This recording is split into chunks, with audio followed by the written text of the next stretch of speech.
अजार वाढत जातील, भावाभावांना कोणी ओळखणार नाही.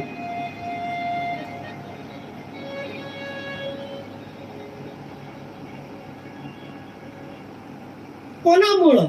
देवांमुळं, आपल्या सत्कर्मामुळं. म्हणून सांगतात परमार्थ सार्थक करा.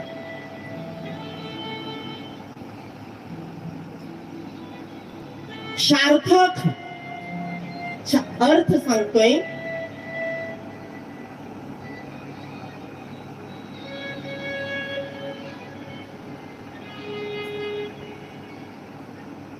की ज्या देवांचे माध्यमात आपण सेवा करतोय, ती सेवा देवापर्यंत पोहोचण्याचं काम.